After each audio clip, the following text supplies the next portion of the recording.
What is up, guys and gals? Welcome to another episode of the Nonsense Review. I'm your host, as always, Devon, and joining me equally as always is Rick. Hello, everybody. Now, those of you familiar with the show probably realise that I didn't say a number at the beginning. There's a good reason for that. This is an in hand. We're coming up to summertime in the UK where it gets hot as balls, and sometimes we're like, fuck, recording in that. So we're recording a few in hands well in advance. Yeah. Quite often we just go fuck everything because we stick to ourselves. It's not fun. Yeah. Also, because of needing a quiet environment to record, it means windows off, fans off. There's no AC in the UK. No. If you have AC, then you spent a lot of money on it, and it was also going to be loud. So. But anyway, I digress. What we do for our in-hands is we pretty much do Adventure Time episodes.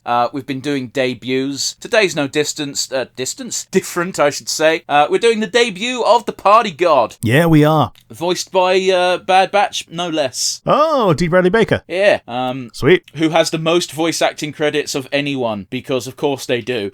But before we get into that, we're going to borrow a segment from the Nonsense Retrospective, as we can't talk about the week. We don't know what's happened when this comes out. So, Rick, what are we doing? Nonsense asinine hypotheticals. What have you got for me today? Congratulations, Rick. You get to become a minor deity. What does this mean? It means you become a god, but not of anything important like life or death or war. So, what do you pick and why? Oh boy, that was... This is a tough one. I know, right? Yeah. Because I'm thinking of all the domains in like D&D and things like that, and trying to think of one that's minor enough to be picked, but major enough to be a domain. Ones that I always liked were like city and travel domains. Okay. I'll be the god of cities. That feels a bit major to me. Okay, yeah. You're basically saying I'm the god of civilization. I'm Mume.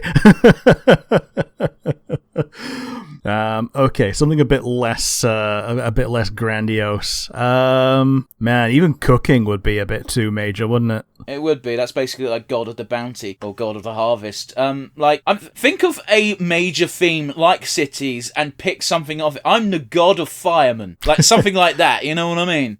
Sweets. I'm the God of sweets. Okay. Let's narrow it down a bit more. Chocolates or like sweets? Jelly. Jelly. Okay, that's definitely a minor god if ever I heard of one. Rick, the god of jelly. Yeah. And I only picked jelly out of everything because it's fun to say. And B, it puts a smile on my face remembering Sean Locke talking about jelly as well. So yeah, I'm the god of jelly. There we are. Who are you going to be the god of? Or what are you going to be the god of? I think I am going to be the god of, assuming it's not too major, birds. Okay, so birds might be a bit major, but like ravens or owls, definitely good enough. I'm going to be the god of pigeons. God of pigeons, okay. I like pigeons. I think they got a raw deal because people treat them like vermin when they're really not. So yeah, we domesticated them and then abandoned them. So therefore, I will give them the protection they so rightly deserve. Did you kick a pigeon when you were 6? Well, now you have toads for hands. Yeah. Well, unfortunately, we shoot pigeons because they shit on the car. Well, you shouldn't park a car under a tree. I got no choice. Rick, do you have a question for me? My one is not a very good one. It's just, would you fuck your own clone? You've asked this. Have I? Or you've asked something similar to this. No, I wouldn't, because I don't really find myself attractive. Yeah, I got the same answer, pretty much. Alright, cool. On that depressing note, Rick, what are we doing today? We're doing Adventure Time, Season 2, Episode 7, Power Animal. Join us along at home. 3, 2, 1, and go. So yes, this is the debut of the Party God. Woo! Yeah. It's been a long time. One of those where I'm not as familiar with early Adventure Time because I only started watching like every episode after Orgalorg. Okay, I believe this episode is actually weirdly grim.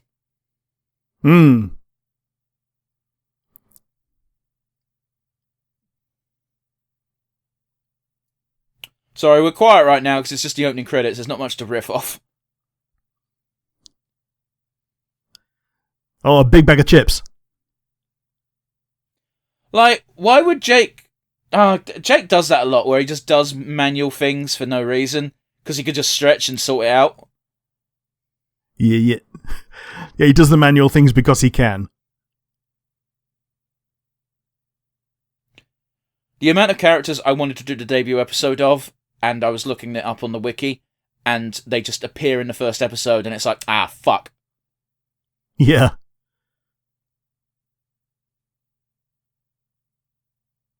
I'm pretty sure Cinnamon Bun's voice changes. Well, he also gets, like, fully cooked towards the end as well. Sure. I mean, like, in a season or two, he stopped sounding quite so deep. Derpy. Yeah. No, not derpy, deep. Okay. He still talks the same way. Mm-hmm.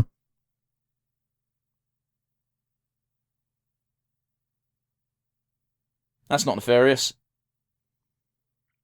Yeah, that's a bunch of other villains in a trench coat, right?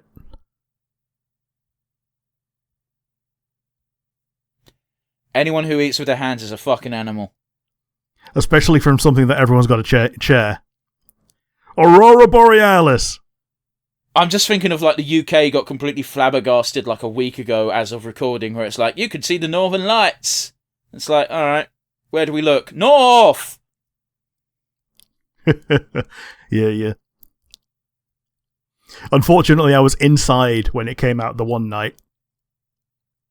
I mean, I knew it was happening. I was like, I'm not staying up to look at Northern Lights. I can't be fucked. I mean, it's not as if I was going to be going to bed at that point. So you chose not to. I was tired because I have to sleep at night. I hate how fucking weirdly fuzzy Finn's pajamas always looked. Yeah. Like, they don't look comfortable. I like that visual. Jake just getting gut punched by his gut.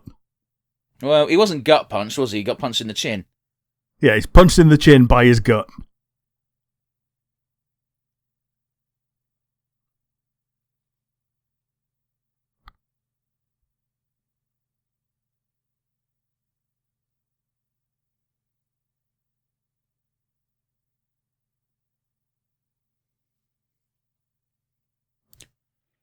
This reminds me of someone going, I love my wife, but her ADHD causes problems sometimes. Well, fair enough then. I once dropped something on my foot and was in a lot of pain, and she started dancing because apparently I was screaming in pain to the beat.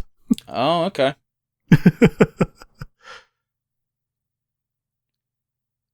I'm just remembering BMO, the voice actress, not being at a con.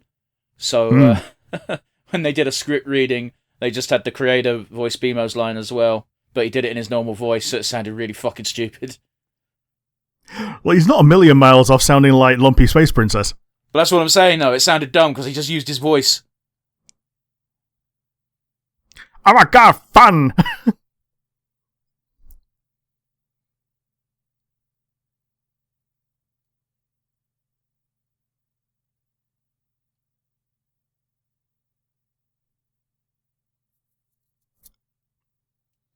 I mean, that's how Blighttown runs. Yeah.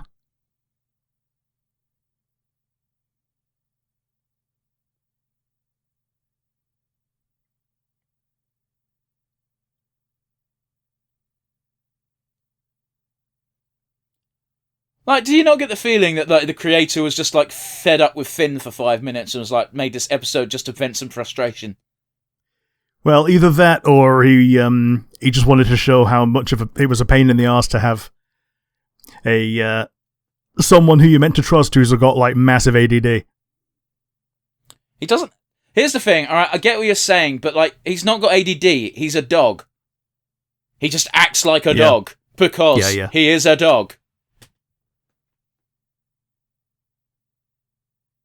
Like, I could fully believe that the dog would get distracted by a beetle and try to have a dance off. Mm-hmm.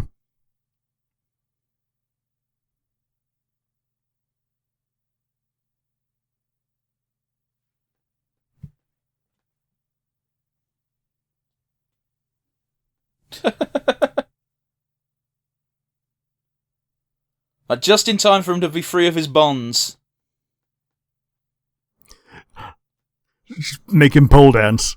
Oof.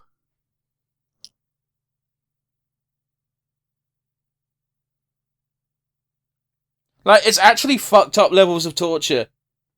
Yeah, like, how does that generate more power than it uses to torture him? Well, that's the point, though, is that he needs to do the dancing to generate something else, and the power that's powering his torment is what he did for the will. Right, okay. At least I believe that's the implication. Mm-hmm. Look at that doorknob looking like the doorknob from Alice in Wonderland in the background. It does a bit.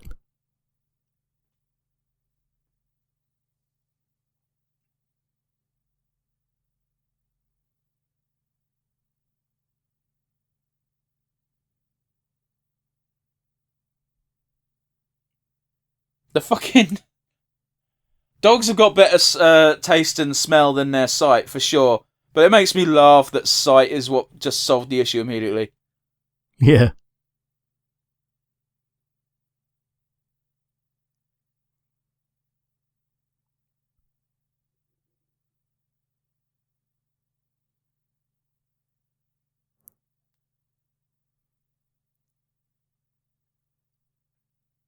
He's alright. Yep.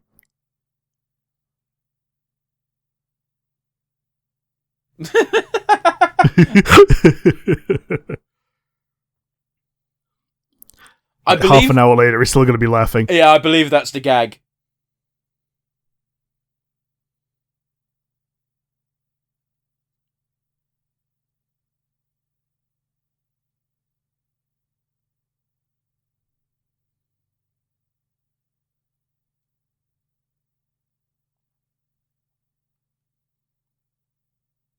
I believe it's actually impossible to not think at all. Yeah, because that's like brain death, isn't it? Like, a lot of people... Well, I don't think that's technically correct. A lot of people have this ability to put their brain inside a little box where they're thinking of nothing, but they're not thinking of nothing. It's how come some people are so good at manual labour. Yeah, they can just kind of disassociate. Again, it's not disassociating, it's a different thing. Disassociating is a very real thing and you shouldn't be doing it. Yeah. That's normally what you do to deal with trauma, and that's also not a healthy way to do it. No, what I'm talking about, like, someone explained it to me that some people have literally just got an empty box inside their brain where they go when they're doing something boring.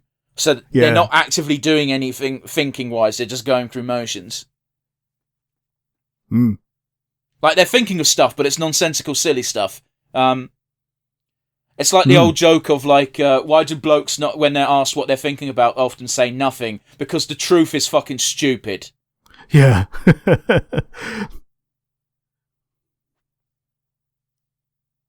Yeah, this is Party God. This is his first appearance. It is not his last, but he's very much a throwaway character.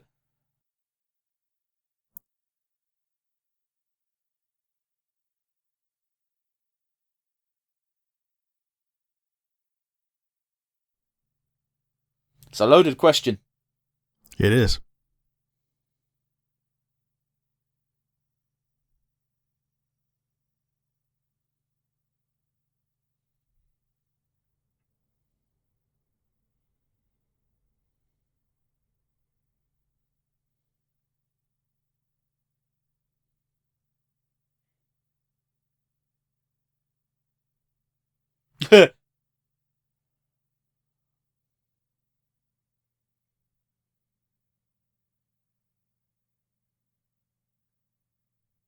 This feels like a Justin Roiland bit.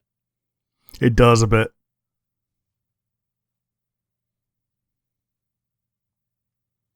That is a horrifying visual. A little bit. Like, literally got the staff power up from Super Mario. Yeah, he's got, like, full-on RGB eyes and everything. Oh, they've even got that kind of beat going on in the background.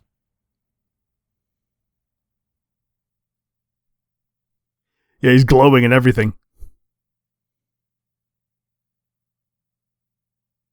The shooty gun ray.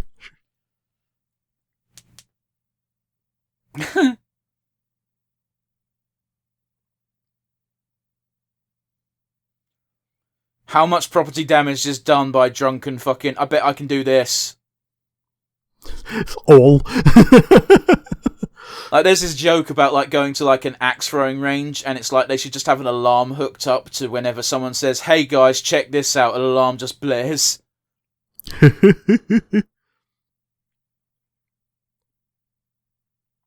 Isn't that why they also only let you have one axe? Maybe.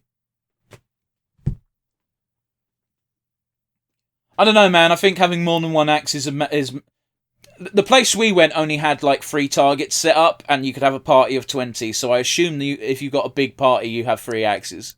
Sure. But yeah, it's one of those where... You think it would be common fucking sense that don't throw the axe when someone is in front of the target. Yeah, fair enough. And yet, it's pretty much the only piece of health and safety advice they give you. Yeah.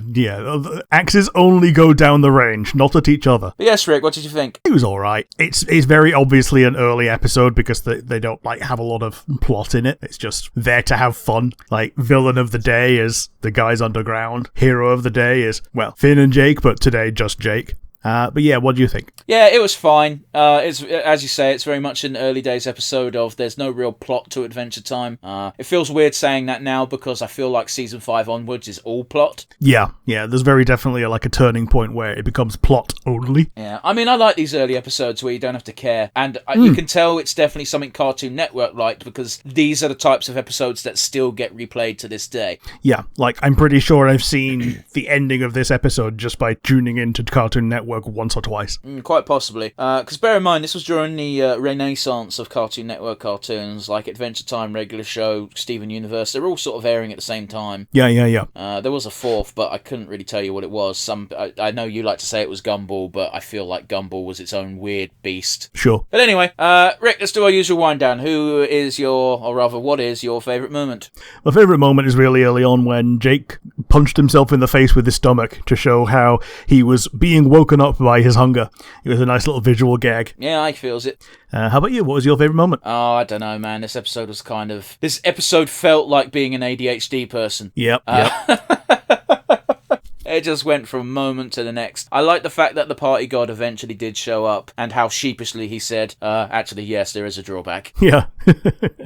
But only when pressed. Well, yeah, because that's how Faustian bargains work. Yeah. It's like, this is what you'll get, and it's like, what's the catch? No catch. Fingers crossed behind back. But yeah, can't only talk about the good, we also talk about the bad. Rick, do you have a weakest link? It was very uncomfortable watching Finn get tortured. And it was like a third of the episode, too. Yeah, because, like, yes, he's a hero, but at this point, he very definitely is still a child. It was very uncomfortable. Even if he wasn't a child, it was still very unnecessary. Yeah, totally. But like, yeah, what is Finn, like 10? Yeah, around that. Like, I think he gets to, like, maybe 13 at some point, so he might be 12 now. And obviously in the flash forward episodes where he's a big manly man with a manly beard. Yeah, he's like 44. Yeah. But yes, what was your weakest link? It felt like I had ADHD watching this. Yeah. Which might be to the episode's credit, because if you don't have that kind of condition, I don't think you can fully appreciate what it's like. But that's what it felt like. Yeah. I feel you. And I was getting frustrated as a viewer. Oh, yes. And I'm pretty sure people who have the condition get frustrated with themselves from time to time. I know, which again, is kind of... It's kind of a weird weak link, because if that was their intent, then good fucking job. They knocked it out the park. Yeah, totally. But boy, did it not feel good. Let's wrap up on a high, shall we? Who gets your MVP? Limited pool as it is. Well, it's got to be Jake, really, hasn't it? Because he solved everything, even though he was the reason that it dragged on so long was that he couldn't focus. But when the chips were down, he requested the ability to focus and be able to solve everything, and then he did. So yeah, it's going to be Jake. And also, he was also the source of both my favourite moment and also the other laugh, which was his own big laugh, where he laughed at his own joke for so long that he passed out. Yeah, and the nymphs took him to heaven to have a party. Yeah. So yeah, how about you? Who's going to be your MVP? I mean, yeah, it's got to be Jake, even as frustrating as it was as a viewer. He's the lens with which we had the bulk of this episode, and, you know, it's still Jake. Jake's a funny character. I think there's a reason why Jake isn't the focus of many episodes, and it's this. Yeah. He's a very good and Jake character. Oh, yeah. Voiced by DiMaggio, of course, and it's probably one of his most iconic roles now. Yeah, it's Jake and Bender. Yeah, because who the fuck remembers Miguelo from FF12? Right, it's Shoepuff. Nope. That's that was a different guy, yeah. Oh, yeah, man, yeah. Different game, different person. Oh, boy. No, he was in FF10, do you remember? Yeah, he was Waka. Yeah. No, in FF12 he was Miguelo, where he talks like this because he's a banga. Okay. No one fucking remembers that role. No one remembers that fucking game. Rick, we'll see the lovely audience again next week, won't we? Yeah, and if you want to send an email, nonsensereviewuk@gmail.com. Oh, yeah, I kind of went into the non-stop kind of exit. Oh, well, we've got the comment section. Bye, guys, you know the drill. Ta-ra!